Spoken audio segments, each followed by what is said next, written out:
Hey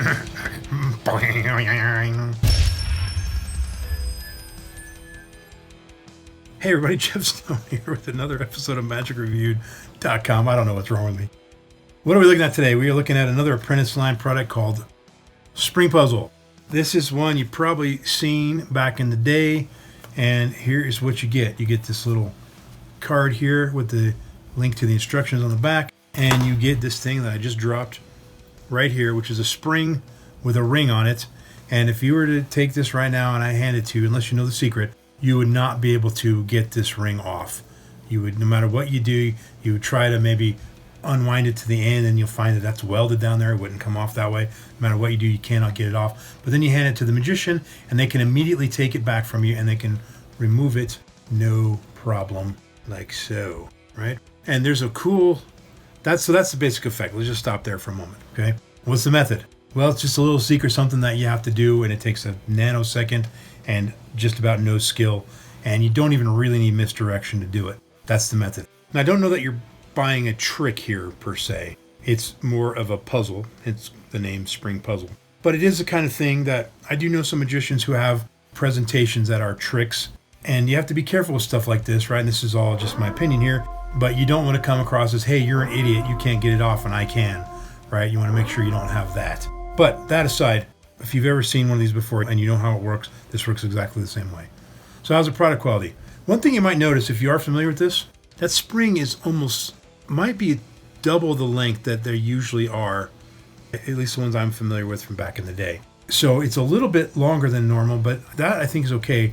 The real issue I have is the ring is just a teeny bit too small. It needs to be just a little bit bigger around, in my opinion. It's a little bit awkward when doing the one little secret thing, but it's not undoable, but I think it should be a little bit bigger around. But other than that, I mean, if you're familiar with the other product Murphy's put out, it's just called Spring, I think. I'll put a picture of it on the screen. The ring is like this big. It's the same trick. It's a bigger spring and the ring is just ginormous. And that's too big right there. It just went the wrong way. Too big, too small. Anyway, but this is like just a few bucks, right? Instead of that other one, which was a lot more money. So if you have a need for this puzzle, then I think you'll be fine with it. So the product quality overall is good. And there's also something really cool that Javier teaches in the video that I've never seen before. And it's not anything like super revolutionary. Most of the time when the secret move's been done, what the magician will do is just lift it right off and over, right? And then they'll put it right back on and then hand it out, right? And as they hand it out, they do the move, which I just did. But what he does the move, and then I'm not going to show you what it is because I think that if you're going to learn it, you should buy this to learn it. But the way he gets it off of the spring is just really cool looking. It leads the spectator to believe, the participant, Kowak.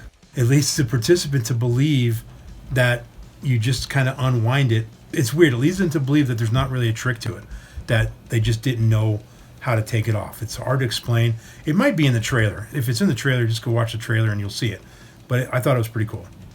That's an opinion, but I think it's a useful thing to know if you're going to do this thing. So when all is said and done, the effect is that you can take off the ring and they can't, and it's pretty good. And the method is a little secret, something you got to do that just takes a second. Product quality, well made. The video's well done overall. And I just had a little bit of an issue with this being too small, but that's more opinion than it is a problem. The only issue, again, is the ad copy integrity, where they claim that it comes with a great storyline. It does not. They got to stop saying that. It does not come with a presentation at all, especially a really good, engaging thing to capture their imagination, or however they word it. No, it's not there. Stop saying that. Otherwise, fine. Final verdict, 4 stars, stone status a gem. That's it. Now, guess what you get to do? Listen to the random iTunes song in the moment, but before you do that, like, subscribe, share, comment, buy me a Diet Dr. Pepper. And the song is Are You Sincere? Are You? Is your ad copy sincere? By Faron Young. Check out his stuff from like 50s-ish, old country singer. I'll put a link to that down in the description. But if you like old country and you don't know Faron Young, check it out. That's it. I know this is a super short review, but there's not much to it. If you got any questions, put them in the comments. I'll be happy to answer them. But for now, thanks for watching. We'll see you on the next one. Peace out.